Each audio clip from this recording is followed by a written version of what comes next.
Hi guys, it's Nicole again. Today I'm just going to talk to you a little bit about some tips of how to get a job in the fashion industry.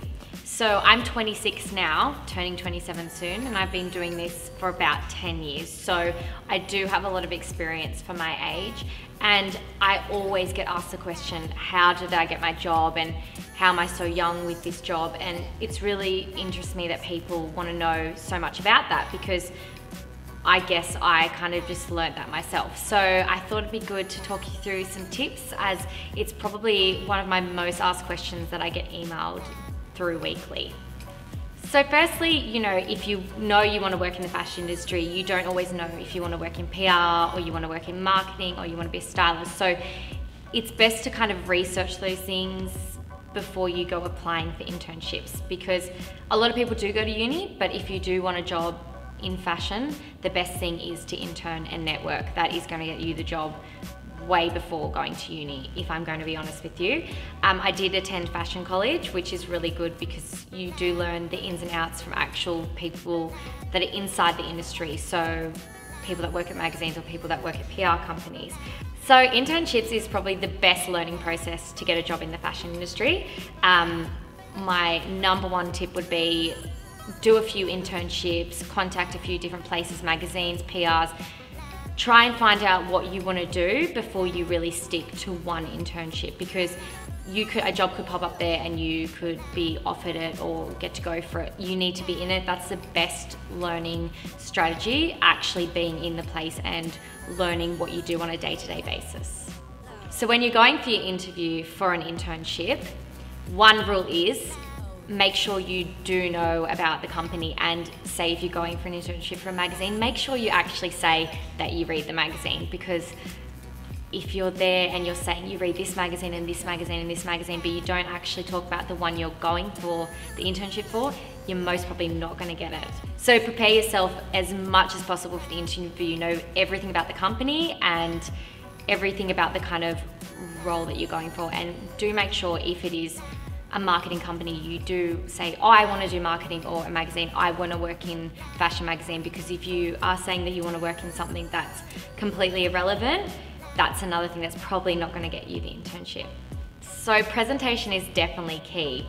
My style is quite crazy, so I guess when I've been for job interviews, I do have to tone it down a lot. You still want to stick with your individual style, but you do need to remember where you're going for the job or suit it appropriately to that. Also, another little thing that people do notice is nail polish. I know that sounds funny, but chip nail polish is a no-no. And always do your hair and makeup neatly, not too much going on, because you're going for an interview, you're not going out to party all night long. As fashion is a creative industry, it's really, really good to stand out with your resume. So, you can do a PowerPoint presentation kind of resume, keep it to 2 pages, but if you've had any creative work on there, you can include that, and try and have a bit of fun with the design of your CV, because that really, really stands out, and it's really not hard to do that on PowerPoint. Like, I can do it and I'm not a computer whiz.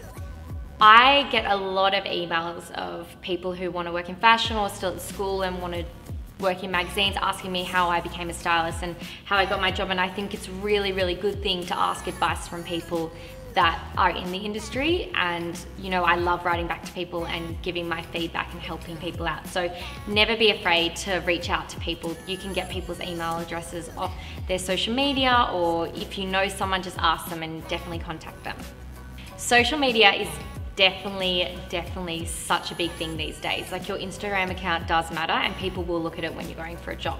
So, if you want to work in this creative industry, make sure your Instagram is creative. Like, put fashion photos up there, or even photos of yourself, like wearing outfits like I do. If you've seen my Instagram, I post outfit photos every day, and that's done really well for me in my career so far. So, just going above and beyond and really self-promoting it might seem like a bit daunting, but it is a really good thing to do for your career.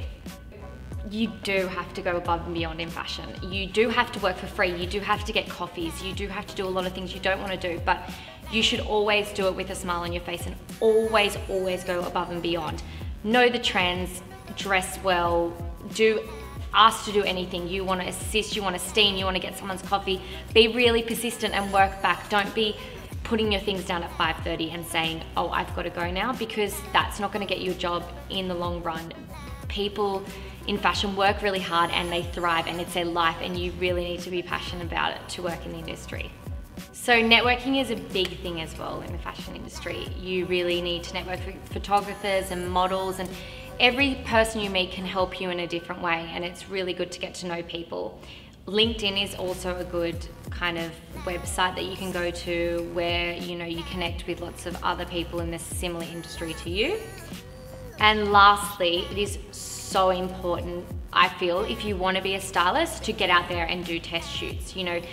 A lot of people these days say that they're a stylist, but they've never done a photo shoot. And it's really good when you come to interviews, even if you've just done it with your friend who's studying photography and you got your friend to model it, just showing that kind of enthusiasm and showing your creativity is really great in an interview, even for an internship. So you can show how you would work if you got the opportunity to do a photo shoot, and yeah, just pretty much your creative process. So I hope my tips helped you out today. If you have any other questions, you can email me on the email below, or if you have anything else you'd want to know or want to see, please email and let me know. So thanks for watching, and I hope to see you next time.